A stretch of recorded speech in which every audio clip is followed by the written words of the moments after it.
Chairman. Administrator Regan, welcome. Given your background in state government, I really held a measure of hope that you would lead the EPA with policies that were grounded in reality and in the states and maintain a healthy perspective of the hardworking American families who work and live under your rules and regulations. But that hasn't happened. People in Wyoming are struggling with rising prices in every area of their lives. And what the policy prescriptions do, and what we see from the EPA and this administration, is a torrent of regulation that you know will lead to scarcity and higher costs because you're restricting baseload energy. So let's start with the Clean Power Plan 2.0, which forces coal and gas-fired plants to close down if they don't spend billions of dollars and meet unrealistic targets.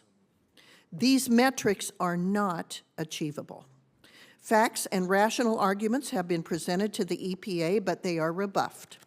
For this administration, ideology wins at all costs.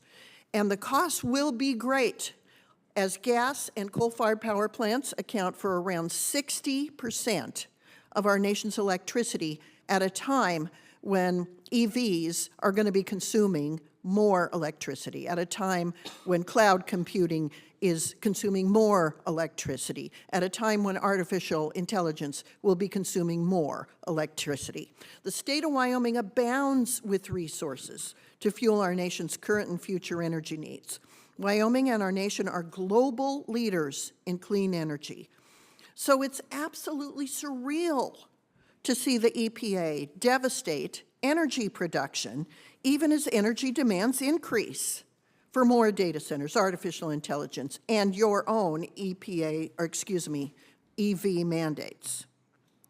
The Supreme Court ruled against the EPA for overstepping its authority on the first Clean Power Plan, and rightly so, because Congress did not grant the EPA sweeping authority to regulate the nation's generation and uses of electricity.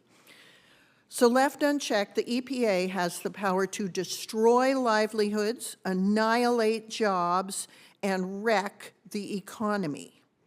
And evidently, that is your agenda. You said so yourself, stating that when, and now I'm quoting, when you get an expedited facility retirement, that's the best tool for reducing greenhouse gas emissions. I join many of my colleagues in anticipation that this attack on energy is overturned again by the Supreme Court. Now, the EPA also just finalized rules to force a transition to electric vehicles.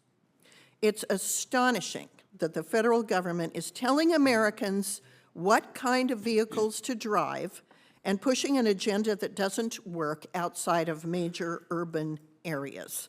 As with Clean Power Plans 1 and 2, you have exceeded your authority. Congress did not direct you to mandate electric vehicles. Wyoming is a rural, high-altitude state of nearly 100,000 square miles with famously harsh weather conditions. People in Wyoming frequently drive long distances. My ranch and my farm are 400 miles apart, and yet they're still in Wyoming. Their livelihoods depend on affordable, reliable vehicles. And that means a gas or diesel-powered car or truck or natural gas. The average EV is over $10,000 more expensive than the average gas-powered car. And they don't work at altitude. They don't work when it's that cold.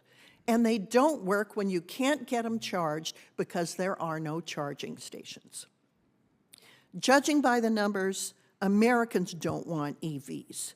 EV sales are around 6 or 7%, and dealerships are saying to pump the brakes on electric vehicles. For the good of the country, pull the plug on this mandate. Lastly, and I'm just scratching the surface on the EPA's overreach, I will mention PFAS.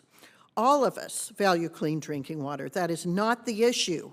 The EPA's regulatory approach through CERCLA was flawed from the beginning and leaves innocent parties vulnerable for the cost liabilities. And I'll tell you, and I know my time's running out, justice and fairness dictate that we seek a polluter pays approach. Instead, EPA's place the financial burden on little passive receivers like water utilities, industries, and people who did not create the PFAS substances. You would force rural water providers and ratepayers to bear those costs, and they're already feeling the squeeze from the economy and other federal mandates. In closing, Administrator Regan, I urge you to consider the real-world individual and cumulative impacts of these regulations. By any reasonable standard within constitutional representative government, these go too far. And Mr. Chairman, I yield back. Thanks.